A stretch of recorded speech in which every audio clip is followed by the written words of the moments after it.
neme şuun bir nemerek temadan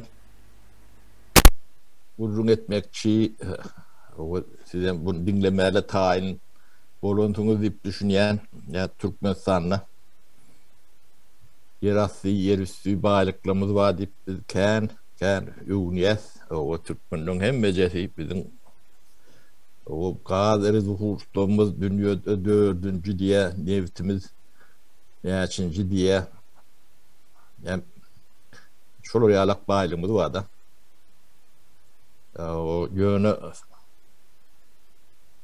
aklım olmasa bu bağlık o tenki derken ne tenki alak olun yönü tenki der çok nemedeki kinoya alak kinodaki alak o yani türmede oturanlar diş tenki mi diye olun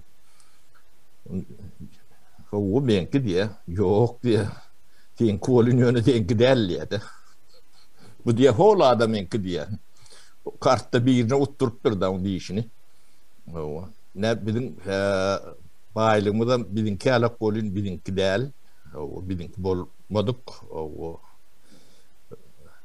bunu nehide nemedilerini içinde bolum ne analiz edip bilýäňiz ne görüp bilýäňiz ne görmek isleýäňiz o ne düşünmek isleýäňiz millet bolbaý diýen men size aýtdym del bagşlan demetme özüňize çekmeň ne düň bir käbirlerini bir nemetdik de ben tek bulun taany kendir bir 5 tane ýyň ullaryny alykda firmalar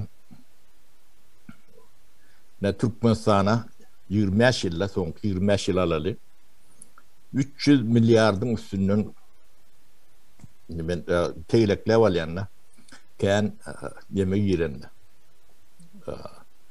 valuta yiyen 300 milyar doların üstünde o son Türkmenistan'a yiyerek gidiptir, yemek ediliptir. İlen sonra orta çıkıyordu.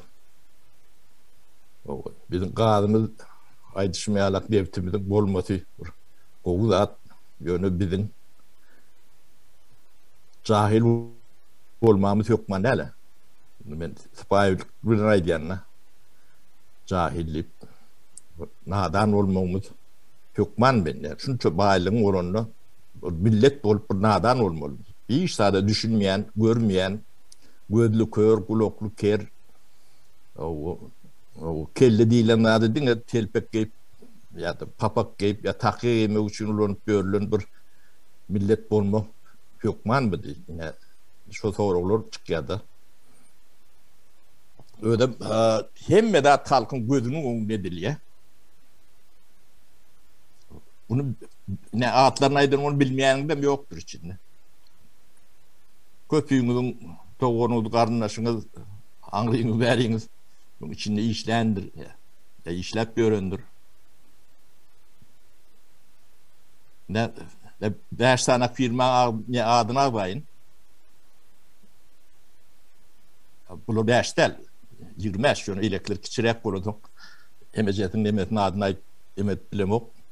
Ne Polymex dip badır. Şu firma kim? Näme? Niden gelipdir? Ne edip böräpdir? O Türkmenistan'a näme iş edipdir? Şunu analiz eden adam var. Şu ne Türkmenistan'da 78 tane proyekte kol çekip işleden adam, alan adam da. Öyle yani Türkmenistan'a 92. yıl geliyor. 57. yıl doğulanı öyle. Yani mimar yemesini utoron mu ya yan utoron mu şantiye şefi ya da şuraya alak bir vazifede gelip yemesi Türkmenistan'da duruyor da öyle onun neşilden ton Forbes'in nimetine gidiyor. Ben şu aydan adamla yemek tanacak adamla hem beceri yani o halkara nemeleri jurnal vardır Forbes tip. Bayağı adamlar nemesini peşad ediyen. hem becedem şoňa girer. Şu adamlar hem becedem başlarına Noğolun Türkmenistan'dan başlayadı. Özüm birim Türkmenler, yani şulon ağırsınna devletler var elbette son.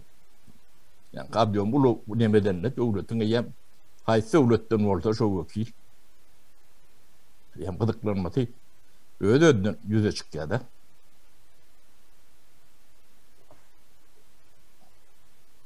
Onu ikinci Ahmet Çalık.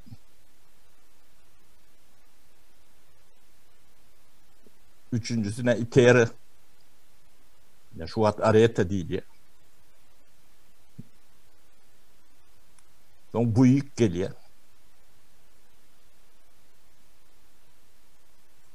Yine şoğun mendeş demeler. Ni şulor yani 300 milyardın epetli 70-80%'ni ne şu firmalar üstü bilen ödüştürülüyor da. İnni şu firmaların salan dağıdını ya getiren dağıdını, yeden dağıdını hem mecetini şon Türkmenistan için peydatını, zelelini iktisadiyet için peydatını, zelelini kadapla polyar. Yani şu projeler ediliptir. Şunun devlet misal için. Yani Türkmen devletinin eylek peyda geliptir. Yani eylek veleri geliptir. Doğru ediliptir mi? Yanlış ediliptir mi?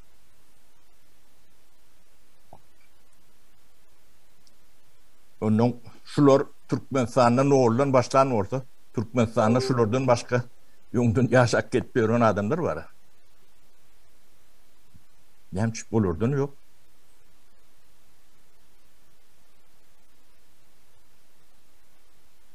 Katı yenk dağıttır.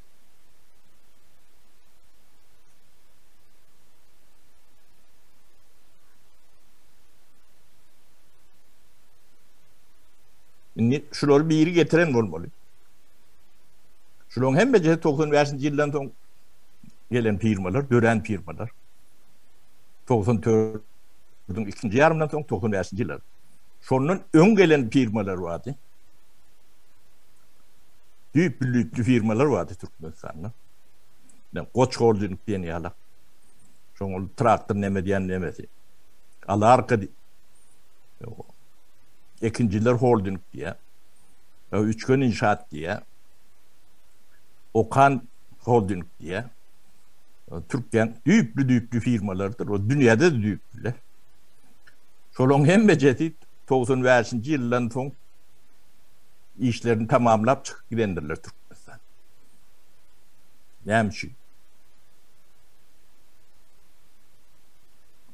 bu şu adına diyen nemelemem hem beceri 3 kağıtçı yani Norlan çıkan firmalar. Hiç yani geçmiş olmadı. Ya Bolaya'nda da ne Ahmet Çalık'ın geçmiş vardır. İki tane tekstilin fabrikası var. Orta mektebin bilimi var.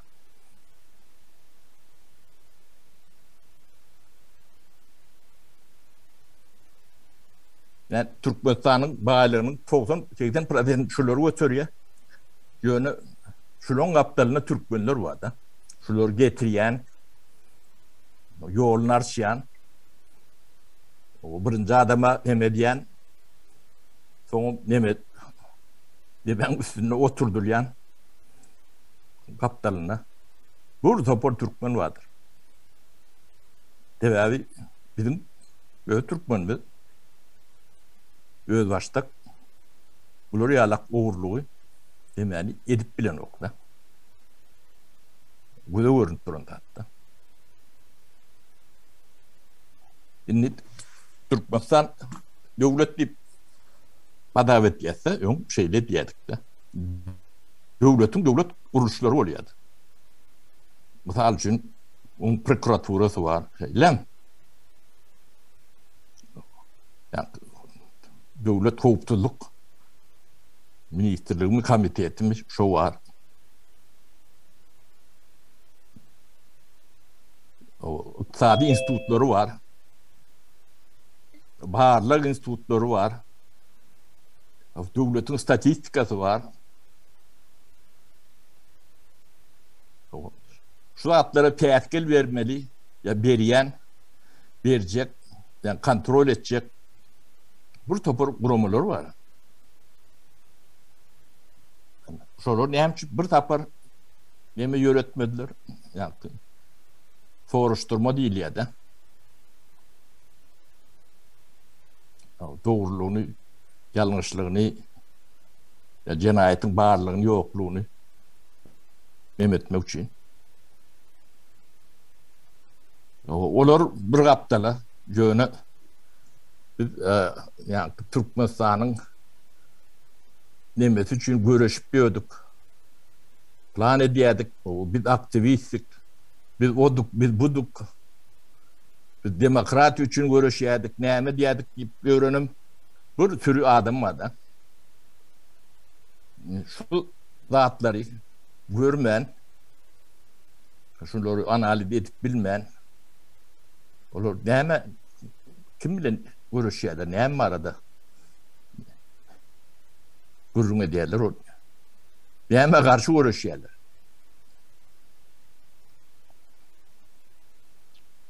Ya şunu analiz edip bilecek derecede bir intelektüel adam yok. Ya, şunu ne görmeli meslekler var da. Hikayeler, hünerler. Tarihçisinden başlayıp iktisadiyatçısını, jurnalistine kendi şu zatları görmeli adamlar da biri. Her ikisi ödnemesinden yanından uğru oyuncu da iktisadiyatçı bu iktisadi analizlerini etmeli.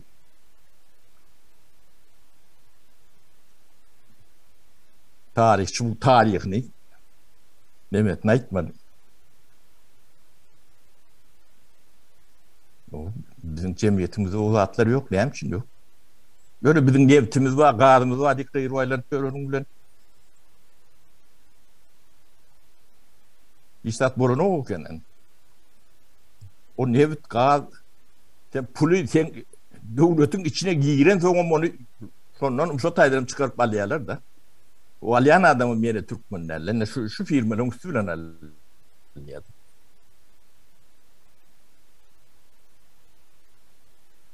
Böyle şulon eden işlerine ne analiz etsen şu 80% önümçülüğün başına kıratlardır. Şu 20% önümçülük bulayanla da permanentliklerdi. 20 dedilendir. Efekt veren veren yok mu? Onu ne analiz edip görseniz hem de ortaya çıkar.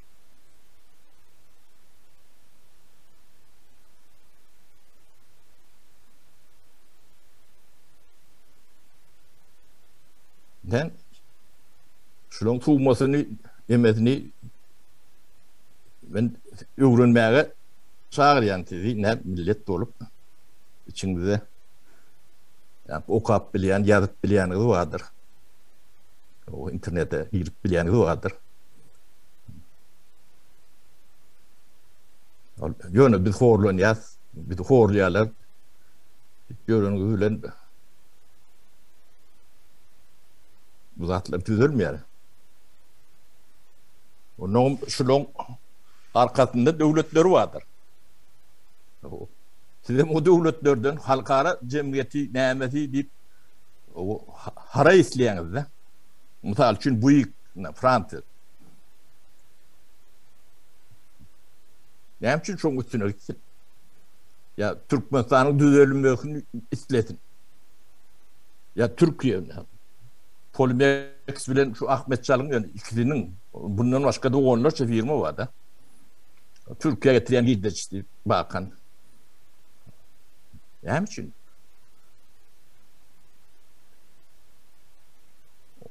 olur köy olsun ya batış ettin. Bizim halk olup şulon bağdığını bilemiz o. Gaytam ne polimeksi zaten bile aydıma çıkıyorsun. Şu taki işe girip bilek para verip ullu kan deme yani.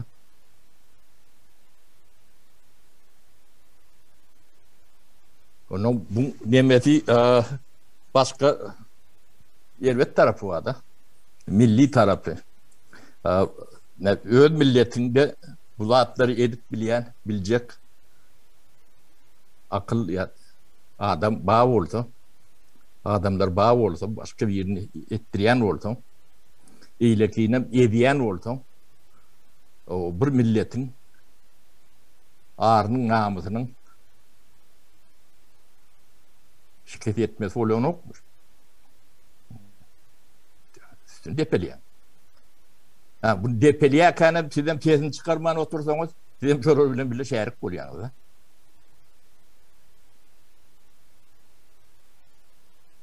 O tarafı, bu madde tarafından mervet biten yani.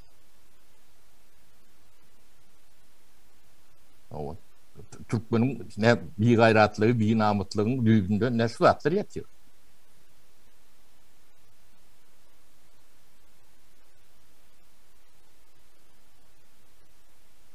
Şunu etme uçuyla cemiyeti bilimsiz, ılımsız etmeli. Onu ettiler. Yani size ılım verecek, bilim verecek adamlar, yani institutlar, üniversiteler, yani şu zatları analiz etmeli. Halka düşündürmeli, okuyucusuna düşündürmeli. Adamlar şöyle olur.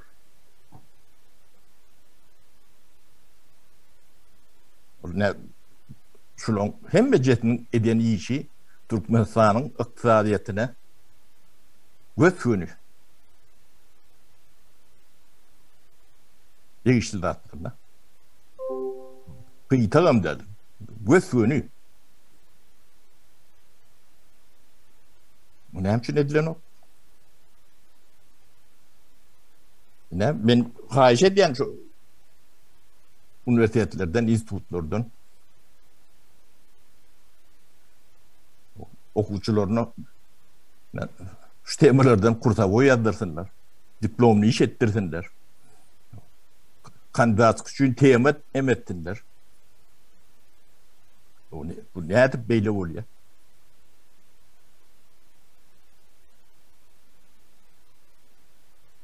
Ne için neden okur? Ne için bir adam şu ortaya çıkarıp analiz edip ya gündeme getiren nokta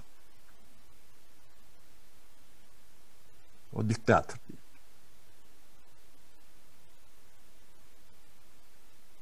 Öyle şu içinde bile bir tedbirin adamlar var. Şunun arkasında ikinci planında Türkmenler var. O şlort şeyken Pratendalyan ordular yani Türkmenlere 20'si düşüyor. Şu oğurluk ediye dağıtlayıp da girip görünüyoruz vardı. Berdi Muhammedov'un içinden. Başkalatı bilen.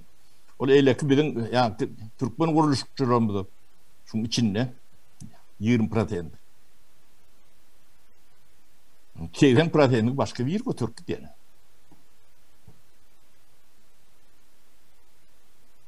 Şunu kail olup onların vatanı tatyalar.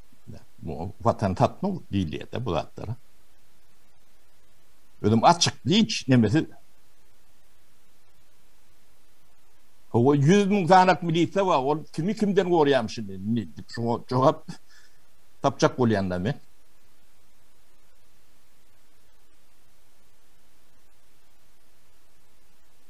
Gen rahatlar vardır. Ne, son için bir şu firmaları baştan ayak öğrenmeli. Şulon ehli eden kontraktlarını fiyatını ayrıtın temaya alak edip bakalarını kendi çıkarmalı. O Türkmenistan'a ne mi getiriptir?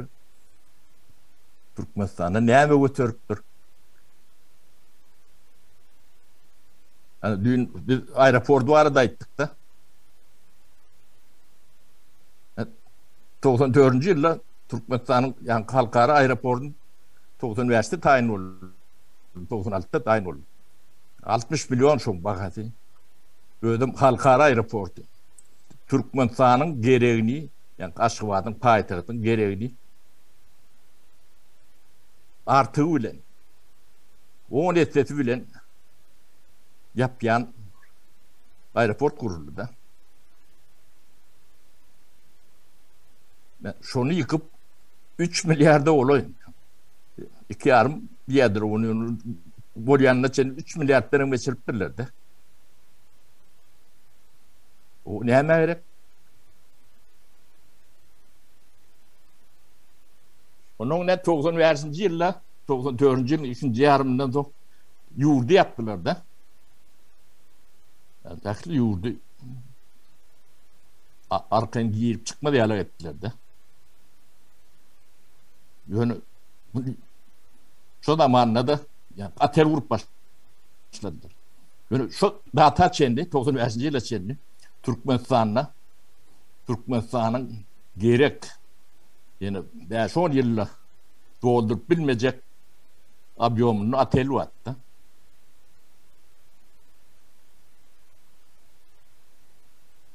Şu Türkmenistan'ın tercihini yapyança, yani Jilezindan'ı vistiyede, şunu getiriyençe, yani atel yatak nemesi, Türkmenistan'ın gereğini o nesnesi. Bağdı. O son katellerin hem meceti boşunadır, şolun hem mecetin pulunu kim taldıran orada şolordan çıkarmalıdır. Onun ne analiz eden de öyle görünüp duran. Yani yurduna yapık. 5 yılda ater vuruyor. O kim var mı lota? Terçeler uçup varmadı. O yapık yurtta yine de 4-5 milyar verip ay vazani demedi yerlerde. Yani şolun iqtisadiyetine bir seyredip koyurum.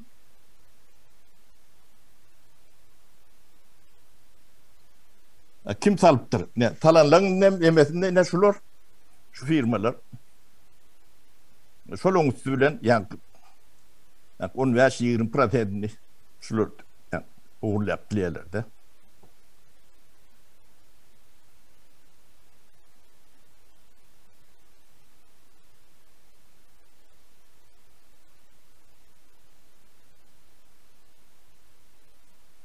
Bilmedim ben. O zatları benim için demeye çıkan ok, yani gündeme çıkaran oklar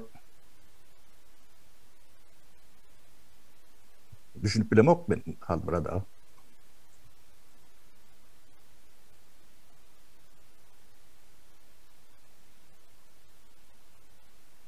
Onun sizin gadınız bolonunu, bolmanını size ne peydası var?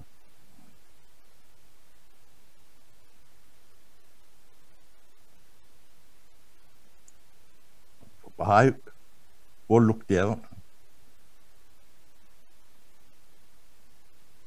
Ödüm baka kalıp pul devletin yurdun içine gireyen yağdayına da şu girincetine beylekleri halkı diye de. Skemati.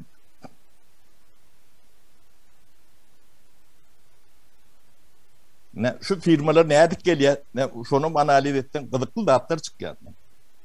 Şu pasaportlardan, iyi çıkanalardan ilki yani yol açılayanlar, son ayak bastırı edeyenler.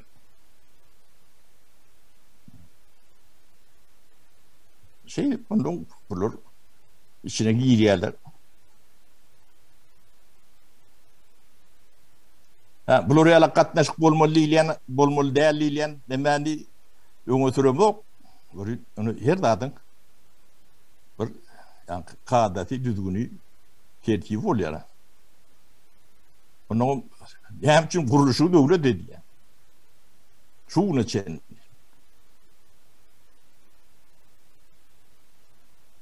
Kuruluşu devlet şu geçiş dövründe edip bilirdi bir böyle onu. Onun hemmetinden.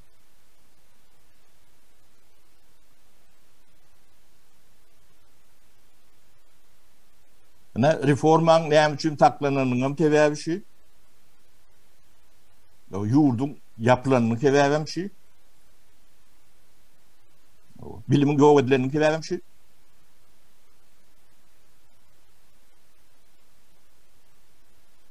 O etker däl ýalak ýagdaýa getirilmegem şu. Hemme dadyň nemesinde şu skema otuyor da. O Türkmenim bu nemesinde yani wezifeli Türkmenler şunun oyuncağı, urcağı. Öyle şular ýalak firma tapıp bilen Türkmen özüni bir yani atış eden ýalak aya gidip gelin ýalak edip neme diýdi. Oňuny öňüp göründirim ken.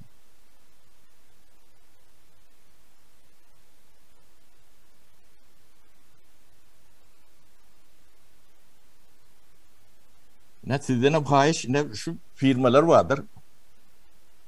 Polymex var. Ahmet Çalık vardır. İter Areta diye şu adını ütködüpdür tersine. Bu ilk var. O başta nemeler vardı. Maymun nip. İbrahim'le. Yani o var. Ne şulon gelip çıkışını, edeni işini Türkmenistan'da analiz ettiğiniz kendi size aydın var. Hem ödünüz biraz yani Türkmenistan'ı değişikliğini hissedip duyup başlarsanız da o ne için ediliptir şu zatlar anlatında kimler var. Bu nemesini biz infonu şu täze kurulan nemeler o mi iki bunu doğru analiz eder. O ortada çıkar. Bunu bular bilen hataplaşma programatdan eder. Yani mecliste de bir komissiya edilmesini haýyş edýär. O yani şu komissiýanyň karary bilen bular şu pullary meýletin getirilerini ýarak edilir. Meýletin getirilmese onun bizim bular gorap biljek adam ýok da. O nemeler beýle cehennem ediljek zatlar däller. O pul gelmese şulan hiçsen tohum bilen ýaşamady ýalak edilir. Ne o düdünem vardır. Dünýede hataply zat bolýan näler? Bu bizim yani bekamız değil ya da ağrımız namımız temiz demeli. Şoň üçin ya ödür getirip berer yüzlerini basıp korkutur. Ne. Getirmese de ne yani. Şeyde hataplaşmalı var. Bular kendir. Kim bilen hizmet edenlerine maydarlar bular.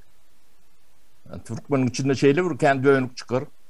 Angrısı verti yoktur. Ne şu devlet peri var oti. 90 yıl oldu. 94 yıl. Ne şunun için ettiler. O Türkmenler ettiler. Bunlar etmediler. Ya şu 5 ay nemesi için ettiler. Şunun taraftarı olurlar. Onu bir kovul et. Yani şunu bildirmeyecek ol. 25 yıl ne marada gurrun ettiler. O kim bilen kim görüştü. Yani o zatlara orta çıktı. Yani bu zatlar bilmez ayakta adam derler. Mene bilmeyenler nereye ayakta derler. Çala soğudum oldu. Görünüp durunda. Şu temadan bana şu tayda kutoracak. Yani kemine yeni bir temanı ağlattı. Verdi Muhammed diye. Marda o kargoçuları buğday ekmeğine uğru diye deyip ne uğur közü bana. Ne şunu seyredip gördük, kemiğini görküdük bilsene görküd. Olun o yiğit tağ değerli ödeyen ben. Yani dinleyip görün. Hatta havalanlar bükün olmadı, ekin olmadı dedi. Onun yüzünden var ya yeni de bir pekim var. 5 ayda bir karış ödüyor. Bir ayda 5 karış ödüyor. Doğru ede gören atkabalarının öňe muhrak alımı tarapdan esaslandırıp beş ayın dowamında näme bersen sen oňa suw ber, kukunegle, kukbek ya. Dökün elekten geçirip sepelesen alın ya. Indi bir döwra seretmen bu zatda. Alımı tarapdan esaslandırmaly. Ana şuladama ýurtdan bolarmy? Şoňa dedim triýege gaty oturup durur, görünüp da gepinden emesinden. Bu goýun wagt bölüm soň bilýärse bu zatlaryň emesinden tezinden. Ýurdy iki şaý atat ýa. Ya naklarym şoňa meňleşdi. Buyur Halmurada. Sağ ol Sapara. Yankı kemine senden haş Saparaga çıkışını mümkün bolsa görnüp şol halkyň sesi mediada goý. Onu diňe bärde oturun 20 adam diňlemesen goýun 2 milyon 4 milyon ilat diňlesin. Bu ýöne gerek netije çykarsın. Senden netçe gaýşymy şol. O ikinciden diýjek adam Saparaga şu azy hakykatlary hemmesin bilmese de bu beş götürümün, 10 götürümün halk habarlı da. Halkın hemmesi bolmasa da şol hökümetde şol töweregini, egni pagorlygy, pagwansyzy bilýär. Nirden gelýär, nire pul çykarylýar, näme bolýar. Olaň hiç birisi öz borcuny dogry dürüst ýerine ýetirede gelmedi. Döwlet borcuny ýa-da iş borcuny. Şol petir ucunun bir çümmük ya nan ucunun bir çümmük petir iýmek üçin bütün nany berdiler daşar döwletlerin eline ya gelmişeklerin eline. Türkmenni men şu malmelläner bolup ýaşapýar. Ene firma ýöretdim. Halkyma iş berdim. Özüme çağırlymyň aktyklarynyň arasyna otyn obada da ene syýlygym bar, hormatym bar halkymdan. Ýeki adam ýok, 30 ýyl şolar ýa çykmady. Vatandaşlar dogry düşün. Hakykatdan sodatları ýa-da sodatları baha beren ne siýasatçysy boldy, ne ykdysadyatçysy boldy, ne jurnalisti boldy, o dogry öz işini alyp baran, ne de halkyň içinden sodatlara garşy çykan adamlar boldy. Halkyň öňüne itin öňüne oklan ýalyp, aýna gadyňyz mugut diýdi, duýduňyz mugut diýdi, kepeniňiz mugut diýdi, suwuňyz mugut diýdi, halk şo salgymy alga. Sapara 96-njy ýyl aýtdy, dinlemedik bolgan şuň kıyasla. Şonda aýtdy, şu zatlaryň hemmejigini pully etsin, muhtum hümmeti ýok, muhut diýilen zat hiç ýerde ýok. Şu zatlary pully etsin, hakyny alsyn, ýöne halka da şo gazanan hakyny dogry töresin. Ene bir ykdysadyatda dolanşyň hökmen berja edilmeli formalary bar. Şu zatlar edilmedi, halkam şoňa muhut diýse ılgak gitdi. O küsan baýdöretjek diýdi, bir eri diplomsy boynu garşy tokul hemme şu tarafa ılgak gitdi. Halk üçin işläjek adamlaryň hemmesi kökü damarlaryny ýok etdi şu hökümet. Näme üçin 94-nji ýyldan soň şu 95-nji ýyla geçilen döwür şu zatly kömelekler örüp başlady. Täp ýurdyň içinden şu halkyny, döwletini, milletini hyzmat edip beren adamlar ýok etdiler. Ol ýüzü diýip men Saparagyň başga da adamlar bar otaydy. Hemmesi şu kökü damary bilen ýok etdiler, tohumy bilen. Halk arka durdumy şolar? Ýok. Gaýtan bir daşlar öldürmelidiler. Ene biziň millet borçumyz şo. Feradyn bir sal getireyim vatandaşlar. Ene şular ýani aýdy otur Saparagy 4-5 tane firma döwletin çevren götürüm girdejisini öz hortumlaryp ýurdyň daşyna çykaryp. Bir adam aýdy otur, men döwletin 70 götürüm girdejisini ýurdyň içine getirdim. Haýsy ýoldan getirdim, men işim, men ýöne şonu döwlete halka getirdim, tehnikasyny berdim, puluny getirdim, iýmini getirdim, iýjek işlerini getirdim, kartoşkasyny öçün etdim diýen. Bu näme halkyň döwünü bolýar, onda ýa düşmany bol. Hakyky düşmanlaryň hani olayna bir türkmen barıp şolardan hasap sora bilýärmi? Ýok. İş dilep barýar şonuň gapysyny. Talavandyrmak üçin. Ine biziň türkmen bolşun. Yani şu zatlar görüyorum, görmezliğe sarp, binamızlığa sarp, 30 yıllap yaşak geldik. Bundan nerede ne edip yaşam? O, şol dövür, bizim en atalımız, yani Sapara kimden duş, bizim en atalımız, özümüzün kıdıyı aydımızı attı, umumi halkın en atası şol dövür. barman goşulma, ine bir yetimdir, özi yetimli gören, halk ayağa kaldırdık niyafa bil bağlıdır. Oğlum göz bağısı tapar tilkadın o günü yatvalına. Şoğunan ine bir manladı, bir Türkmen iki manladı, Amerikan bir dolarına beraber olur. Hani? Näme boldy? Näme galdy? Hiç tat yok. Indi şuň kultera dot, şol ýaşyla bizi sakladylar barman şolatlar. Indi biz, şu ýaşa ýeten adamny öz ogly ýyllamy saklap otyr ýurdun içinde. Barma goşulma bir alajy bol. Allah tawsiral onu. Allah onu emin berer. Indi siz ýurdun daşyna şuň kul. Şonçy bizim çağılymyz siz şuma ýurdun daşyna. Öz çağılanyny eklemek üçin. Bizim döwrümizde hiç olmaýan biz çağılymyzyň ýanynadyk. Şolary gözegçilik etmek mümkinçilik berdi. Ya bile oturup bir tabaktan aşymagy bizim mümkinçiligimiz bar. Siz şol mümkinçilikden hem jyda düşdüňiz. Siz bärde aýryçylykdy, maşgallanyp ýurdun içinde aýryçylykdy. Näme bolup geçse o taýda bir Allah milli diýýär. Gowluga ýok. Indi şu ýagdaýda da göz ýumyp biz görüşýärmizi bilmän bir edämizmi ka şular edenden soň biz ýurda baraýsagam bolajak geldik. Ine Kölögede ýatan Türkmen. Onsoň biz nädip nähil ýagdaýda biz şol döwleti düzeltmeli. Eger halk islemese şonu. İsleyen halk ine şumal otyr, ine şu taýda ýygyrmady. O şol adamlar isleýär, şoň üçin şu taýda otyr. Beýleki duşluklarda ýenem bar. 100 adam bolsun, 1000 adam bolsun. Ayho 2 ýyl geçdi. 100.000 adam bolmaly. Ya ters düşünürýär, ya arapça gurulýar, ya başga dille ümmilen düşünürýär. Men özüm düşünüp bilemek halkymyň düşüngünini. Inni şu taýda aýdyp otyrdy sapara. Şoňa 4-5 tane film. Onuň kimdigini biz ozalan bilýär, ýöne halk bilen. Halk pikir edýär, döwlete giripdir, döwlet gurupdyr. Hiç adam gurulana. Şol ýeme aeroportda 2 milyar 400 000 dolar harcadyldy diýär resmisi. Emma şol ýemedäki Dubaýdaky näme burs näme diýip bar, iň ýokary başly. Şoň bahasy 1 milyon 200 000. O asmana ýetip ýaty. Bu bolsa bir ine şol ýarja kanatylja ýemän gurupdyr. Bir güdi 2 milyar 400 milyon. Bular ýaly puly 4 sany aşgabaty gurup bolýar. Ine halkın görse de görmezlige salya, bilse de bilmezlige salya, näme hasap edip çıkar bilenak badım. Yok, yine de şol gurulan aeroportda var, 3.000-5.000 dolar ver, daşary ýurda talabançylyga çykma halkymyz razy. Şuň gurgan bolu serhede açdy, ýurdun içine girjegini, ýurdun içinden kaçıp çyksa köp bol. Şo paralary ver. Onuň da gahil millet bolýar.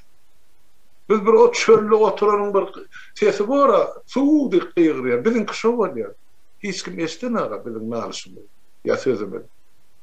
O şu zatlary dürli formada 30 ýylla baýdylyp geldi.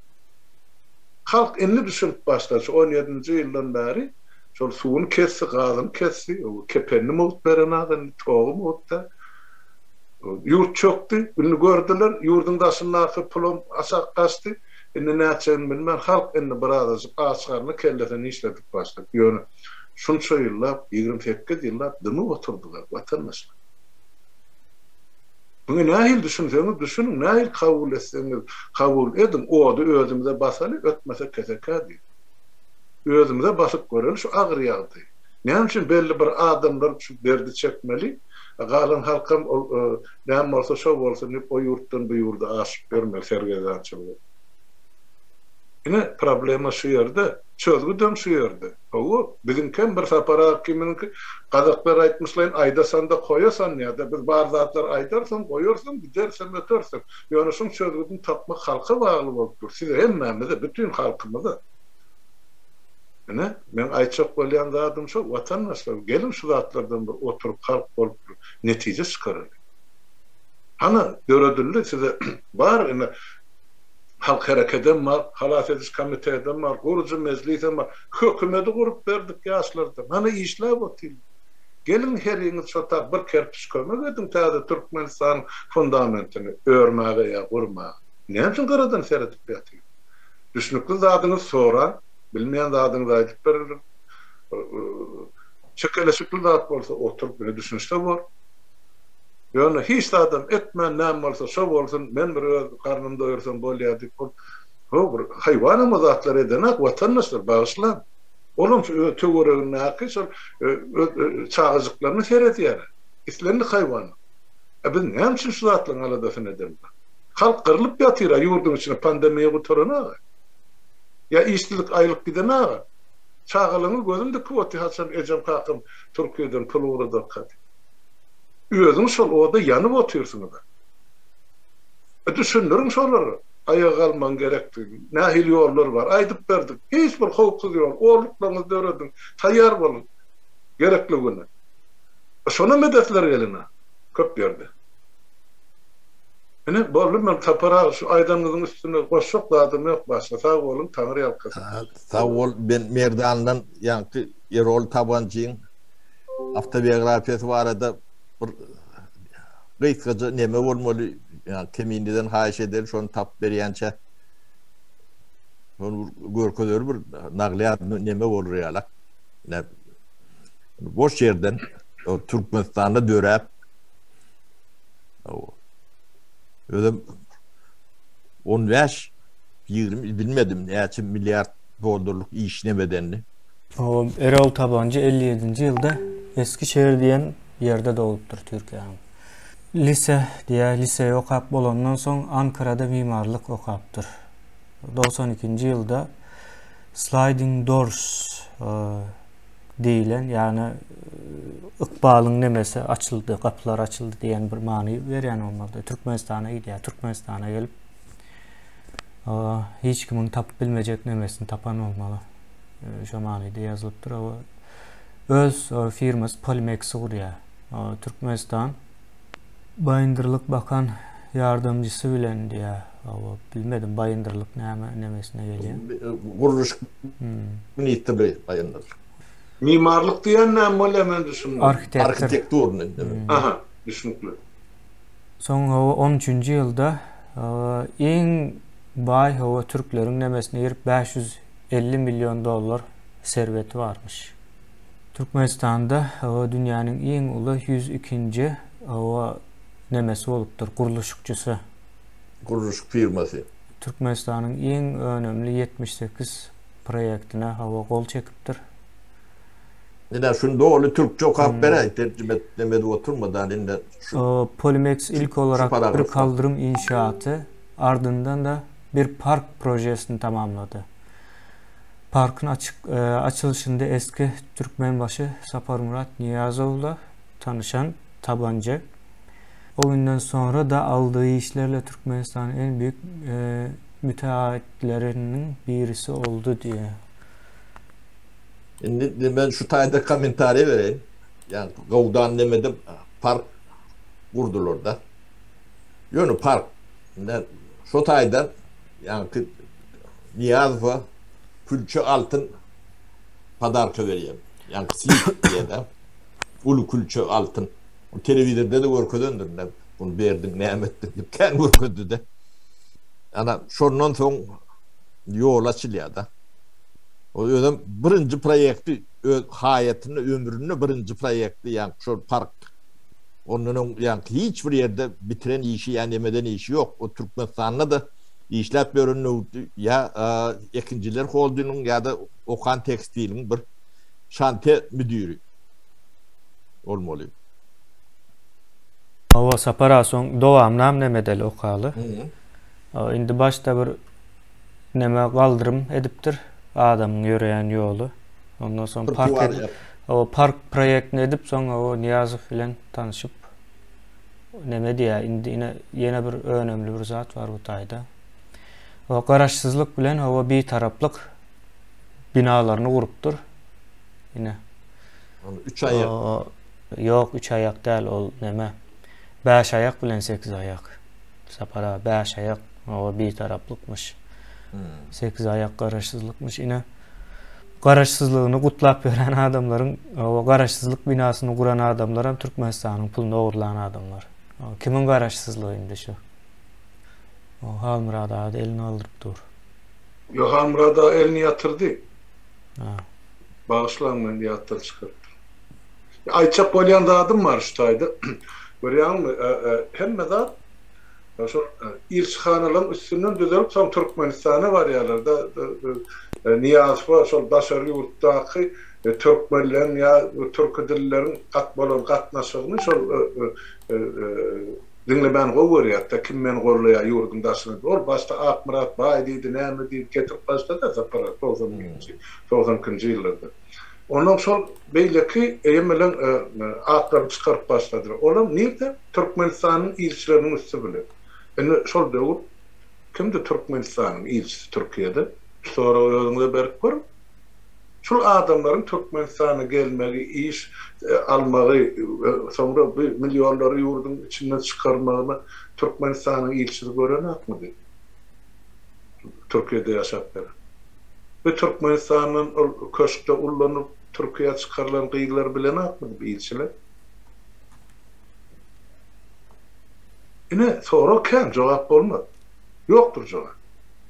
Yani şu ilçin şu kun veren pasportlarım ilçin üstünden çözüyorlar yurda gitmeden samalyoda kimin minmelliğinden bir ilçi çözüyorlar. Şu dögür aslında şu da. Siz tapın niyaz ve hizmet edecek adamları kim şolar daşar yurtlarda kollayacak oldu şolar aşağıda getirin değil. Yine şolam yerine getirildi dumuz. Germaniyadan Akmurat Bay'ı getirdiler Türkiye'den yine Ahmet Çalık'ı yine yabancı tabancı ben bilemem bunu ahlısı. Ortiyetten yine yankın ol önkü Igor Makar velosipedçi var ne?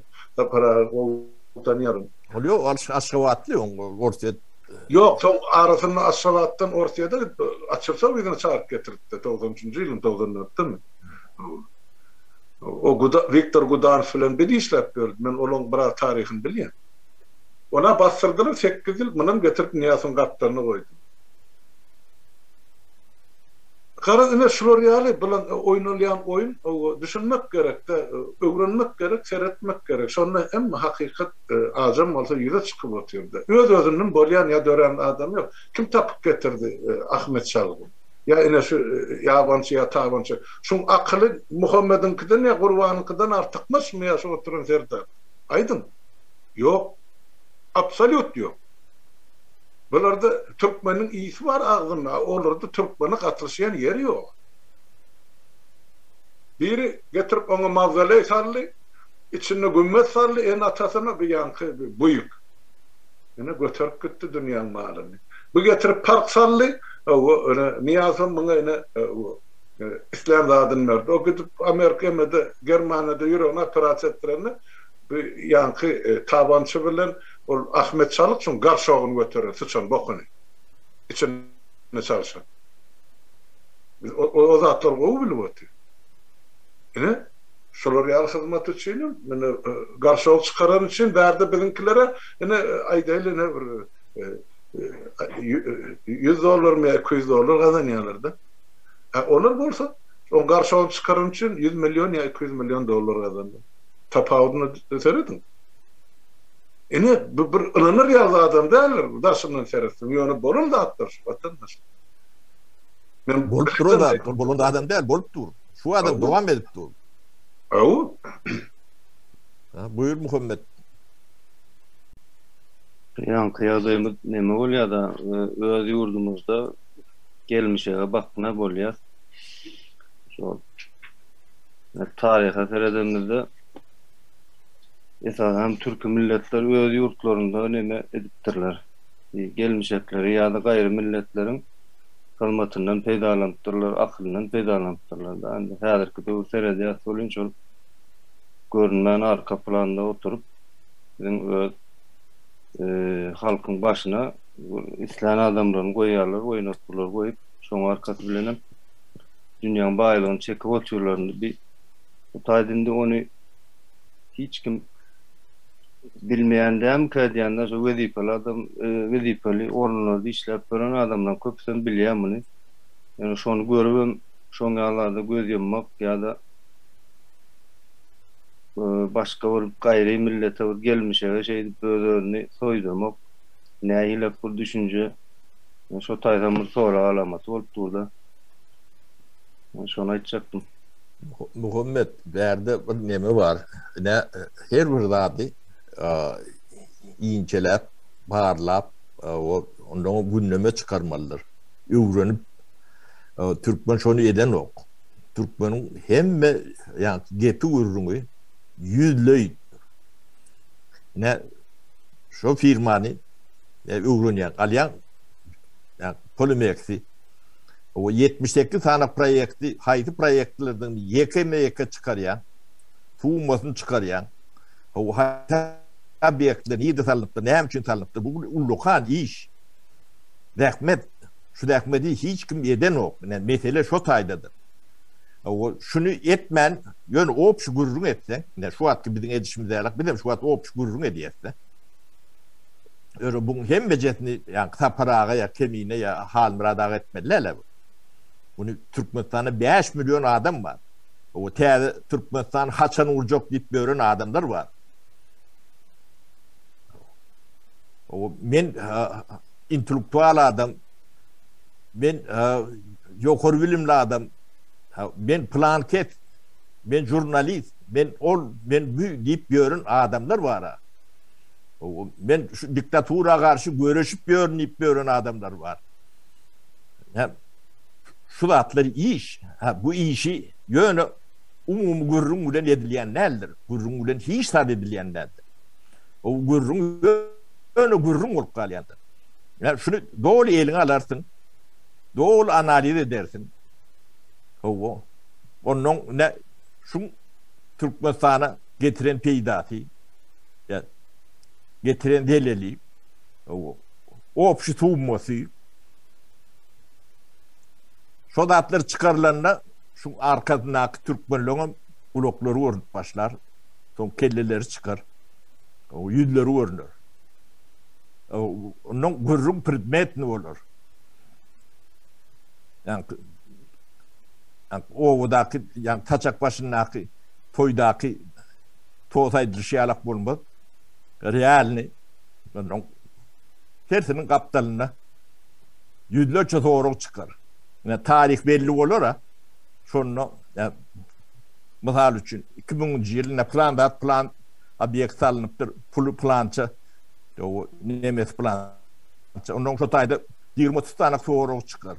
O şu vaxt prokuror kimdi? O iqtisadi ornatör kimdi? O kuruluş ministri kimdi? Şu kim ruhsat veriptir? Ne için soruşturma açmandırlar? O kağıban başında kim vardı? Şu atlara demedilen yürüyte addeller var. O tayda kimleri işleptir? Hem medat onun orta çıkyandır. O adresini. Adı bilen. Şuna iş diyendir. Ne göre şehit valın parlayandır. Yönü kıyırıp yani boğunu emet görsen bolyan at yoktur. Tuğle turur. O Buri ustakani değil ya da. Şu olyandır. Ne arada bir ekspertlerin emesini tercüme etmedik de bir 2 saatla. Ne şol olarak bir yetkili illap materyal tayinlattırıyorduk da şu saatleri. Olur ne barmandan torvalayandırıyor ya. Ya iş netice çıkıyor. Buyurun Berdan. Bir kliptokratiya modeli deyip nemenin tayarlap berene. Türkmenistan bir kliptokratiya modeli, bir devlet diye. Näme diýmek şu tayda da şoňa hiç kim owa üns vermedi, bir çuňurlaýan okan adam ýokdur belki içinde. Ýöne şu tayda iksan zat üns çekildi. Bira ine kliptokratiya diye ogurluk diýmek. O demokratiya diýerler, aýna demokratiya bir döwletiň sistemasy da birim kliptokratiya diýip bar. Ogurluk döwlet mi? Ogurlukratiya bolýar. Ogurluk kratiya bolýar şo. Klipte diýmek ogurluk diýmek. Ýani o bir ýurt diňe ogurlanmak üçin o bar. Ine Türkmenistan döwlet hökmünde ogurlanmak üçin bar we biz buňa döwlet diýemzok, şahsen biz diýemzok. Şonuň üçin täze Türkmenistan gurulmaly diýäs. Nemesi şu taýlardan gelýär. Soň beýleki ikinji tarapy bar. Yine birinci kliptokratiya ünüsü çekti. İkinciden o şuna karşı görüş bilecek düşünýän o halkın yokluğuna ünüsü çekti şol. Kate o aydalar. Neme de vardı. Bayram Şeyh Muradov vardı. Şonun içinde yeniden o 3 kişi vardı. 2 kişi vardı. Yankı Sapara aydayan yüzle gidiyor da Kurban ulyny ayırmaktan başladı Sapara. O Kurban ulyny ayırsan o yankı 300 milyar pul izne gelýärmi? Olaram şonu isleýär-de Kurban ulyny ayırsak, o bizem arasa bolup çıkıp o demeden ogurluğun edilen yerinden o uzaklaşsak diýär. Aklym çıkýar diýär olur. O ine Kurban uly bu taýda bunun kellesi ýok, näde etsin bunça zada. O kelletin yan görkezdi kemini işleşini. Son nemet çekmişler o Kurban ulyny ýamallap o demokratiýany getirecekmişler. Köpçülük diýmeýin, o ekrana çykýan köpçülük. Ine şonu diýär. Olaram ine kuratorlarynyň kimdigini bilen ok. Ine mena sonra ýan Sapara kuratoryny tanaýanmy diýip birinji. Bilen ok, o kimin nemesi bilen işläp gören, yani şu zatlara düşünmeýän bolsaň, özüňem hereket edýän bolsaň, o diýmek o birilerinin oyuncağı sen. Edýän dadyň garşysynda hereket edýän diýmek bu. Hawa ine Kurban uly erwetmiş. Erwet o Kurban uly ýalyk erwet adam sany sajaby ýok Türkmenistanda. Yani asıl oyuncular kim? Kurban ulyny edýänler kim? Şo soran oklar. O soňam ýöne köjek bir zat ogurluk pullary aklamak üçin o iki zat edilýär dünýäde. Biri guruluş kurýar. O beýleksem bolsa ol insanperwerlik nemelerini atýan, jemgyýetçilik guramalaryny atýan.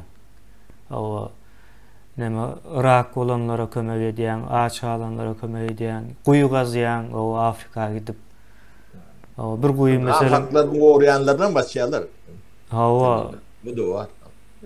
Ya da o Afganistana kömek edýän, o näçin edýän, o $1 milyon kömek edilen olsa şonu 1 milyard edip görkezýärler-de.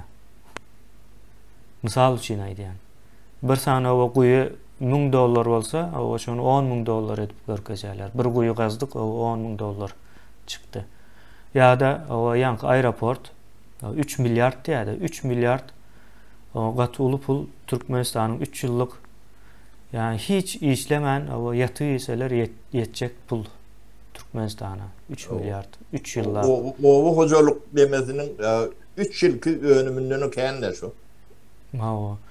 Inde ondan öňki aeroport $60 milyon guruldy diýdiňizde Sapara. O ne Hawa. kontrakt var onun bilen internetten Inde ýalňyşan bolmak mümkin. Boşga kontrakt var orada çıkınlar görkezdiler. Sapara kontraktda o isleýän tapyp görür, o isleýän anansınlar, islemeýän ananmasyn. Aýtjak bolýanym $60 milyon bilen 3 milyard. 1 milyon näçe pul bolýar diýip sorasam, şunu jogap berip bilmeýän ýyldaşlarymyz bardy. $1000 bilýär, 1 milyon näçe puldugyny bilen ok.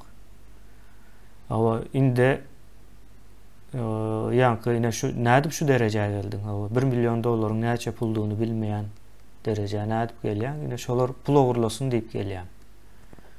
3 milyard bir sancak näme? Awa 7 milyardam olimpiada şäherçesmiş. Kime gerek indi o olimpiada şäherçesi? Olimpiada da geçirilmedi onun içinde. Kim gatnaşdy ine? Ya da Avaza. O Avaza kim bar ya? Deýince almana. Ona gurdular, ogurlugyny etdiler. O ogurluk pullary akladylar şo taýdan.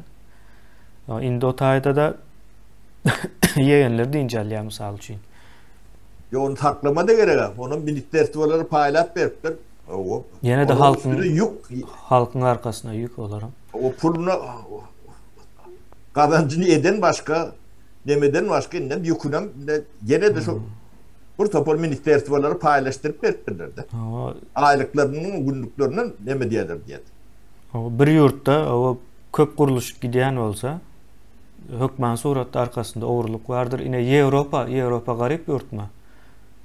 Şu taybir görün hani kuruluşuk var mı? Durman o önkü köyüne binaları yıkıp tazesini vurup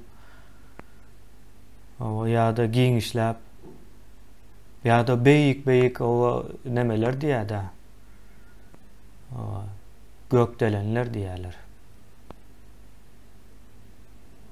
Asman delen. Yine Türkmenistan'ı internet bilen üpçün etme için o neçe milyon gerek kemine. Bura telin mahatından ummat derler. Ehli Türkmenistan'ı dünyada en tiz hızlı ne? 1 gigabayt sekundda o fiber kabel bilen üpçün edendi. Çok nemeti 200-300 milyondan geçen nokta. Ehli Türkmenistan'ı o şol için şol edilmendirdenin yani ruhnama kitap nemesini ediliyedi. Ya da 600 milyon dolar verip büyüğe atel vurdurdular. Prezident ateliye mi? Yağma ateliye adını. Ne için şu demesi vardır. Şu doğru cemiyet doğru mu? Ne için? O ne için internet yok? Tek bilimin kapısı. Şu olmasa yaşamamıyor nokta. Avrupa'da şeyle de. Şu gururunu eden oklardan başka zattan gururunu diyorlar. O gururun hem kutardı, şimdi başka zatların hem gururun kutardı şimdi. O da kutardı. O ne hemen oldu şimdi? Yani şunun yağlı, bu taze Türkmenistan'a biz gidip yine şu yankı oğurlukların üstüne ya da soğutsuzluğun üstüne varıp kurmak niyetimiz yok. Şu an ama önünden demesini bilmedim, duydurup bilendirse.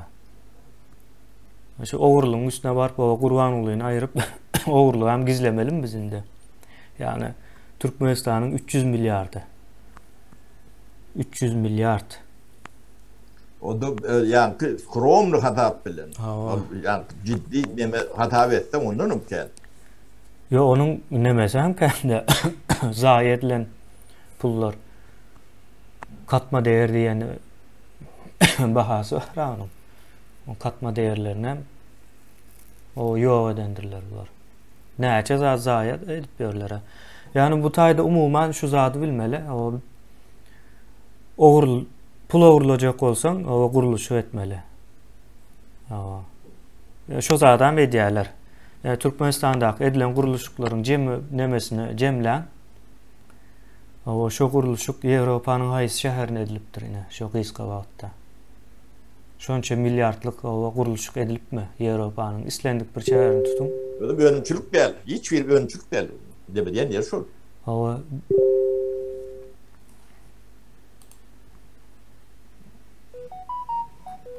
O iki büyüklük yerler. Ödlerini heykellik yerler. Yeni son olmayanlar. Halmurad'a söz vereyim mi? Buyur Halmurad'a. Berde aydılmalıda şulayan sen abadalı meseleni okudun da para. O 4,5 milyarda bir çıkardılar. Son yankı saklama şerti vardı.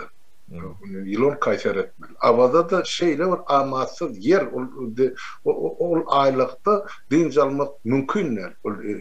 4 taraftan şemal olsuptu gece günü. 2 aydan kendel.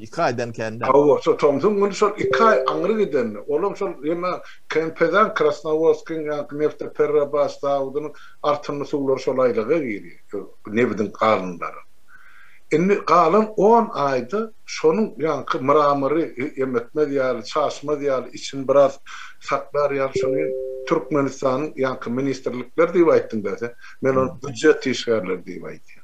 şu devletten aylık alýanlaryň hemmesinin boynuna dakılan şu.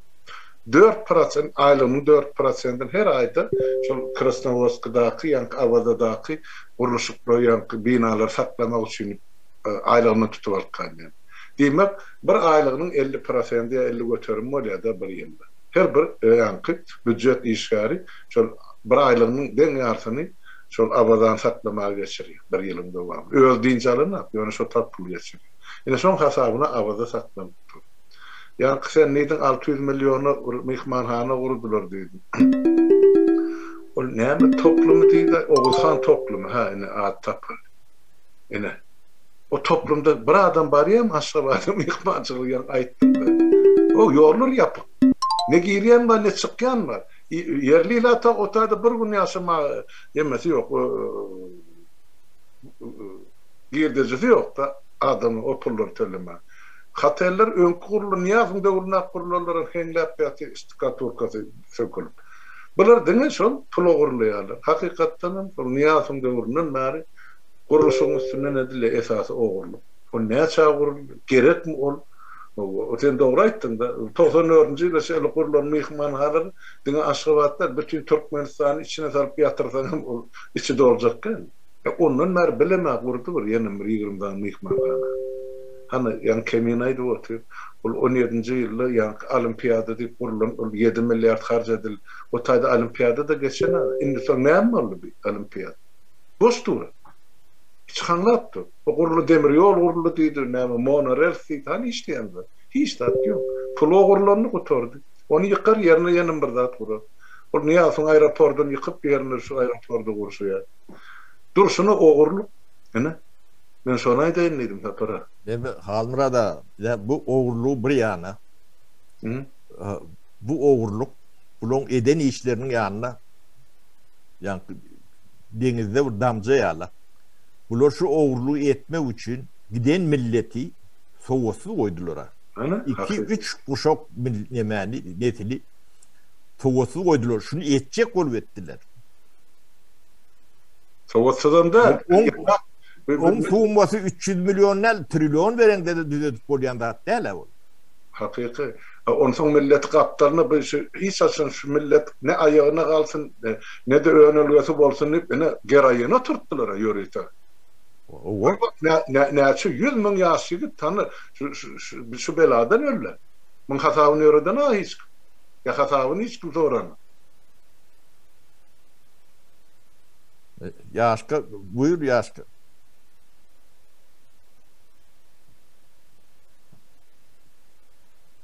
Mikrofonum yapıltırsa para näme olimpiyada şäherjetine bir stadionu ýok, näme ýykyp gurdular.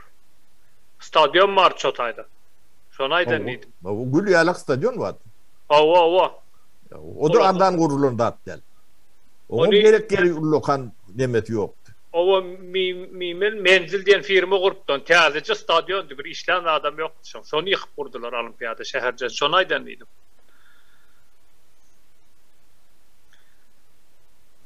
Bular şol ogurluk da ýene ýanky ogurluk etjek bolsaň o bar zady ýykýan täzeden urýan. Soň o bolmady diýip bahana tapýan. O soň ýene täzeden urýan. O köprü gurýan, o bolmady diýip ýykdyrýan, täzeden urýan. Ýöne bularyň hemmesi çykdaja. Ikinji, üçinji özek gurmak mowut däl.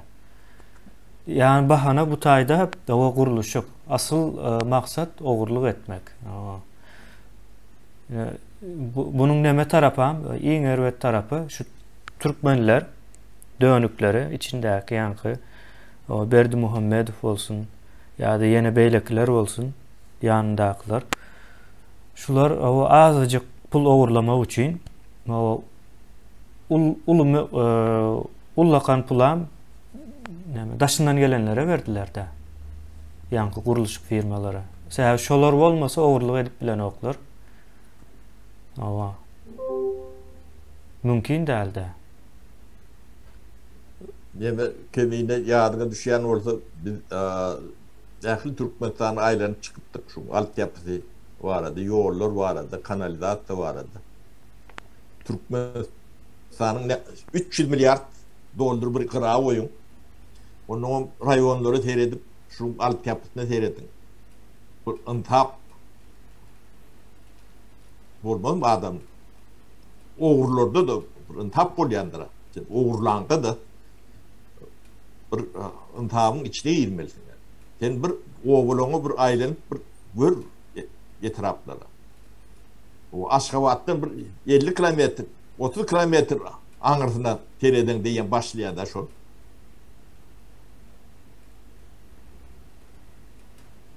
Bu näýle wagşyçylyk adamları beýle o nadan eden soň onuň şu derecede demet ben koloniya batylyp alynan ýurtlar şuralak todurlanyp Kurwan guly. O buğdayçı bolupdyň bunu.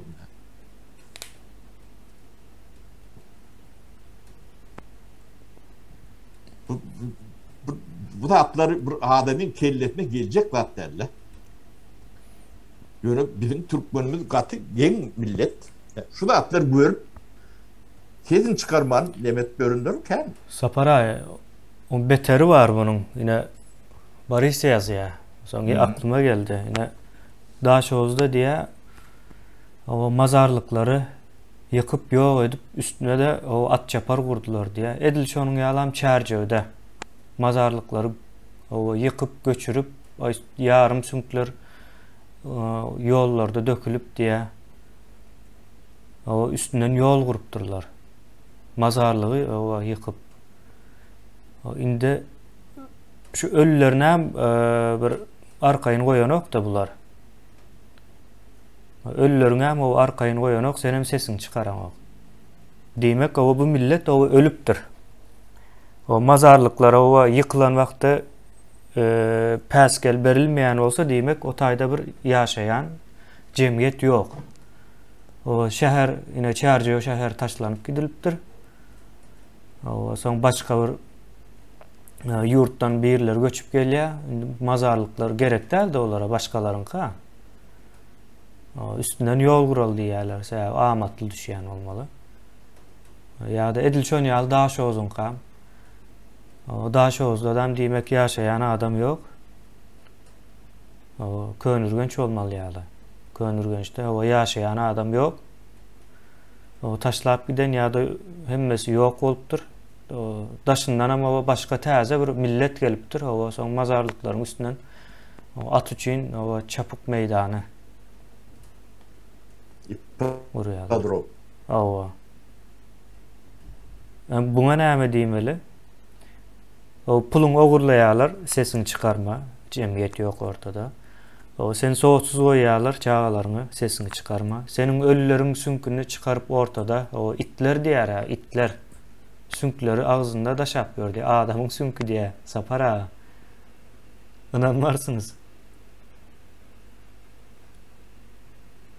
O yalandan göçüren şekilli olupdurlar mazarlıkları. Sünklerin yarım daşında diye. O indi şu cemiyet o entegem ölemok deyip aytsın ya.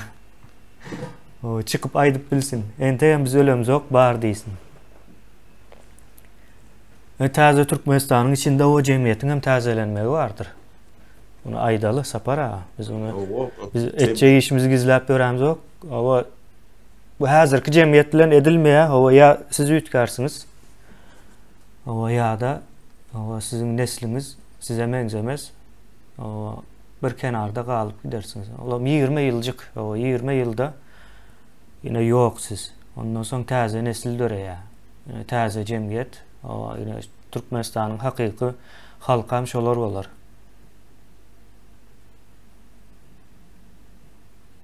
O Türkmenistanyň halkyny ýine nämäçelle hasaplamaly sapara. O ýanky näme Türkmenistany guranlar 98-97 ýyl bundan o şo taý bilen o täze Türkmenistanyň arasyndaky halk hökmünde hasam etmeli dälmiken diýen mene. Ýok da sä hiç bir ýerde gatnaşan ýeri ýok, hiç bir zada. Ne siýasy bir zatda bir ýer bar bu halkyň. O ne de sungat tarapyndan bir döreden bir zat bar. O ne de o teknolojiyadan bir öndüren bir zat var. Yani şu aralıkta o 100 yıl aralığında şu halk yok yalap edildi dünyada. Hiç iz kaldırmadık. O ne mi diyemelinde? Ne sorayan da. Bar mı diyemeli, yok mu diyemeli? O edil yine de şu 100 yılın içinde yaşayan cemiyetle bilelikte o devam etmek isteyen bar olsa yine elini aldırsın.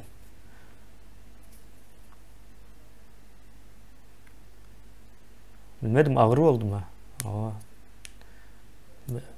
bana ağlamazlar sapara onu yazatlar aydiyan. Neme bunu iki bundan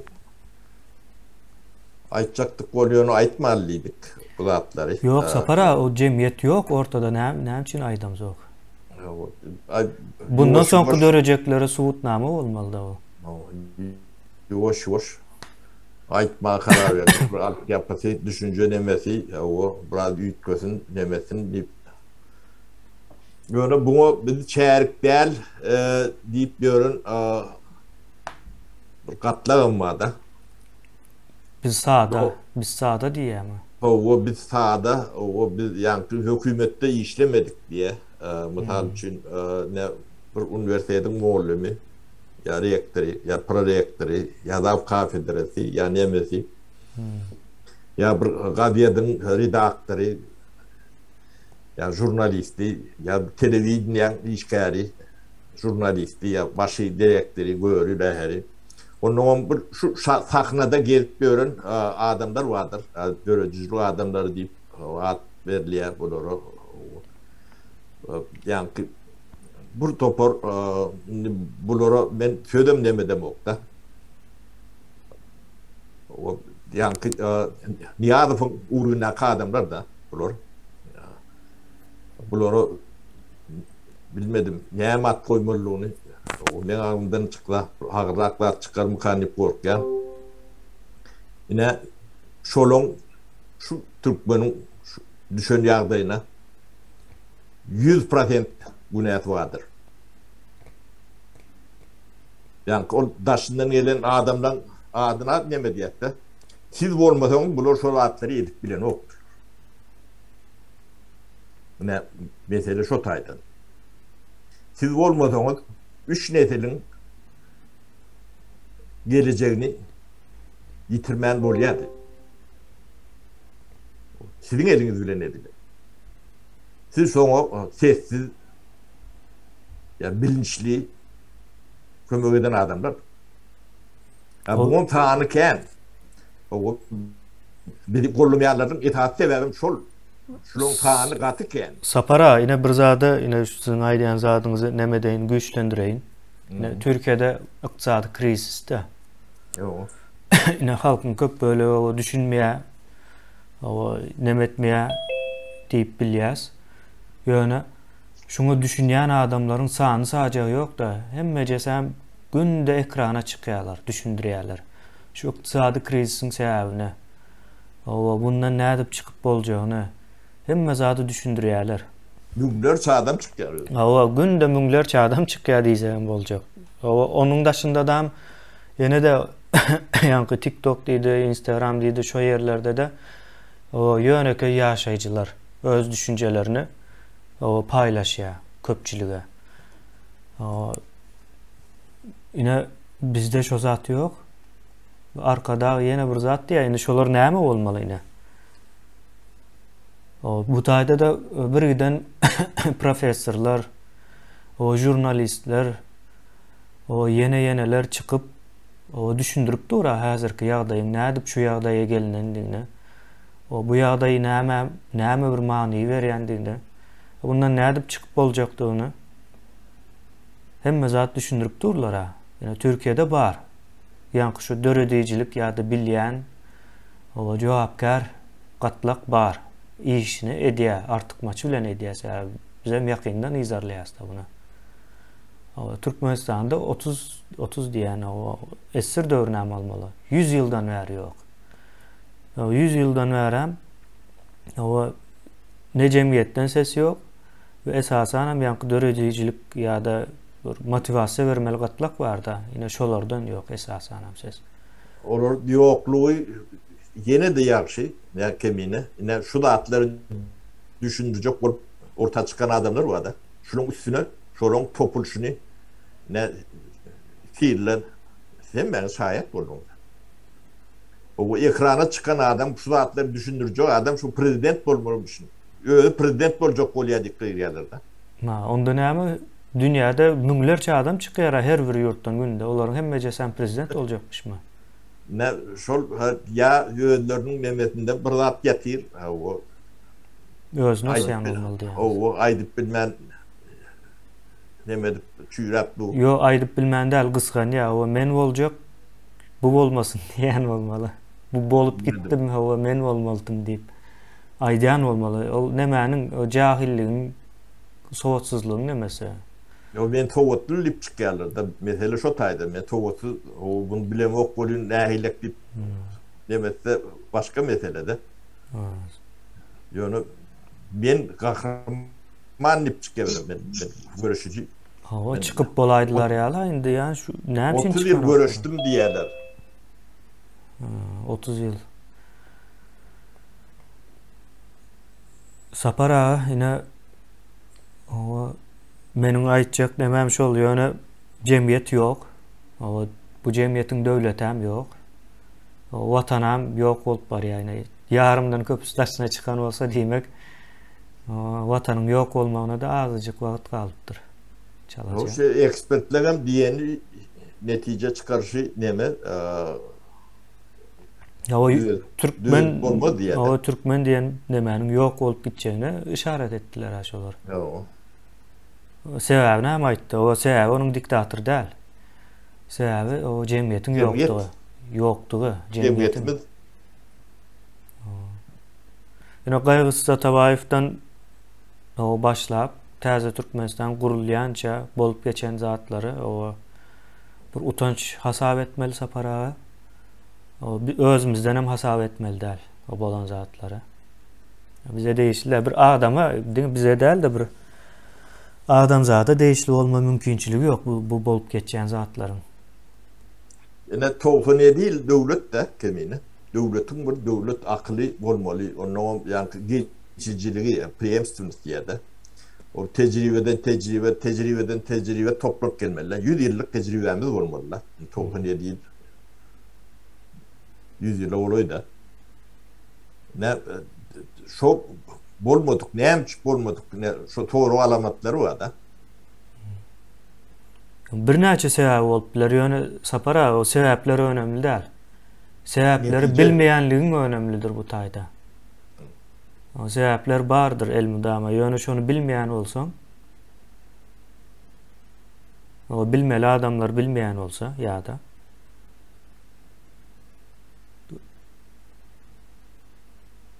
Cemiyette jogapkärçilik diýilen zat. Ýok, jemgyýetde jogapkärçilik ýok bolsa jogapkärçilikli jemgyýet hem döredip bolýar, o kyn däl. Sapara kynmy ýa-da? Ne bilmedim kemine ne. Yo, bir jemgyýeti ýok etmek kyn, onu täzesini döretmek ansat. O bizim kän wagty Amerikan nädip döretdiler? O bir giden o gelmişeklerden döredi Amerika. Amerikadan o jogapkärçiligi bilýän adamlaryň şo taýda jemlenşmegidir. Amerika ingliz dilinde gürleýär, ýöne hemmesi ingliz däldir awlaryň. Fransuzam bar. O İspaniýadan baranlaram bar, Araplarym bar, o Türklerim bar. O Türkmenlerim gidip bilse şo taýda boljaklar. Türkmenistan o şondan kemmi bolar? Döretmek şonuň ýaly jemgyýet. Ondan gowusnam döretip bolar. Ýa-da Singapur, o Singapur ine. O milletem ýok şo. O milletem ýok. Ýöne döwlet, bir şäher döwleti, onsoň güýçli bir şäher döwleti. Kiçijek bir şäher. O kyn däl uzatlar Sapara, bir ýok etmek kyn. O ine şu kyn işi edipdirler de. O jemgyýetem agzyny açyp oturup oturupdur. Hakyky ağzyny açyp oturupdur. Ýene ölülerin, senin ölülerini mazarlıktan çıkarıp ova taşayan bolsalar, sen hem sesini çıkarmayan bolsaň, diýmek sen yok. Ova senin ölüň ova mazarlıktan çıkarılıp alınýan bolsa, ova daş döwründe şonu gorajak adam yok bolmaly da.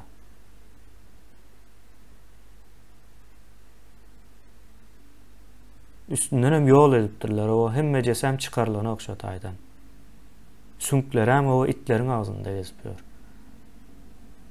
Düşmanyny isleseň hem bu zat erwet sapara düşmanyna da islemersiň mazaryndan o sünklerini çıkaryp itleri iýsin. Bu demeti görüllüsi Sovet döwründe Türkmenistanda kän edildi. Ne Dom Piçat diýilýändir. Aşgabatda kurulundur. Ne şoň aşağı öwliýädi Koçorata diýilýär. Onuň 4-nji, 5-nji mikrorayon Gowdanyň bäri ýanyna mikrorayon bardyr. Ataway köşesiniň bäri ýanyna. Şoda mazarlygyň üstünden gurulundur. Onuň 11-nji mikrorayonuň garşysynda neme bardyr? Şo taýda mazarlyk bardyr. Onu Sovet döwründe Komünistik partiýanyň ýol başçylygy astynda o Gapurov döwründe, Bolşewik döwründe her tin memetinden edilen demeler bardyr. O halk o brad kedin çıkaran bolýan ullu kandat emetmedi öz öýünde nerede bolup oturanlar kän bolýan güýjüň garşysyna gidip bolunok diýip nemeden adam bolmady. Güýje hormat goýan bolmaly. O güýje gaty hormat goýan bolmady. Şol neme var da ýene şo düşünje var. Etmeli dälmiş diýär. Onu etmeli adamlar ne aýdyň adamlar diýýär. O şu Türkmenistanyň intelligensiýet etmeli. Ýöne şu atlaryň başyna elmi ama intelligensiýa bolýar. Şu ketin çıkarma o diýen intelligensiýa bolýar. O şolary statya ýazdyrýarlar. Neme diýerler? Käfi mekirräk bolanlary pseudonim bilen ýazýarlar. Onuň şu karşı boljak bolan adamlar bar da. Olar ýalagy adamlar bolandyr. Olaryň işden aýrylyp, olaň üstünden ýani pseudonim bilen ogry jümri ýene bir zat şol ýalak deme bilen olaryň kyklyýarlar da. Bilim şonu ýaşatýarsda, men üstümden soňky 30 ýylda ýadlanda atlan hetdi hadaby ýokdur. Özüm Orsça terjime edip merkezi Ors nemelerine de öwreddir. Pseudonimli ýazýarlar, öz atlaryny ýazyp bilen oklar. Onu oňa çağına kim vardygyny hemmeje bilýär. Bu aňyrdan elýän metod özüm Türkmen hemmeje edip berenden 90% Türkmen. İçinde bir nemeti vardır. Körükleyen. O sapara on sebepleri onu son çözerler. Yani bize göre şol 97 yıl yok.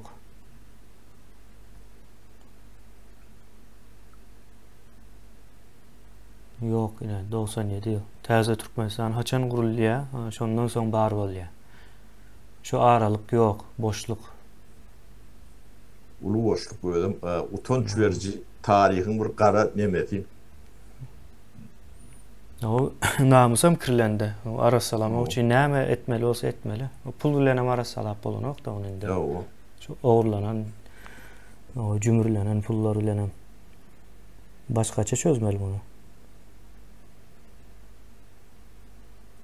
O mene tutayda oturdum kemine Cemlali no Molya sapara. Öz başta kurulunları geçerin. Ma illeşlerimizden ama neme yok, komentari yok, bu meseleler var da. O Yönü gündeme çıkarmak için şu şu atlarda eli var firmalar. adı bilen, tarihi bilen, abyonları bilen konkret bir yani bir diplomla iş yalak edip o iş edilmeliler ne studentlerden alimlerden ben ullokan haýşym ödünü men Türkmenin bu intelligensiyası deyip bilen adamlar şu borcudur, paradıdır, etmeli dağıtlarıdır. Şu dağıtları etmen, siz ödünü neyme diyeniz dedi, 2 şay nemeğiniz yoktur agramınız. Onu yani deliller demeğinizi yapacağım olman o delillerinizi yapmadım. Ve netice ortada da. Bu Koreyalaklı adam derler. Ne ben etçe kayışım şol kimin yani şu dağıtlara çalavur düşüncesi neme diyen olsa o gündeme çıkarın. Bulur kendi iş bu yani 70 yaşlı garcini işlerle. Size gerek o. Sizin çağalarınıza gerek. Artıklarınıza, çoğuluklarınıza, yuğuluklarınıza gerek. Her kim yerlerden etmeliler. Bu pardır. Demesi yani bir sen et ya demediler nedir? Onu bir edip ben ekrana gündeme çıkarım. O ekrana çıktı, gündeme çıktı o oluyor şu.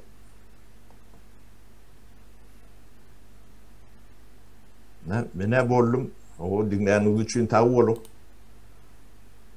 Sorunuz oldu da cevap vereyim. Olmasa da öyle ara gepleşiye geçip bilersiniz.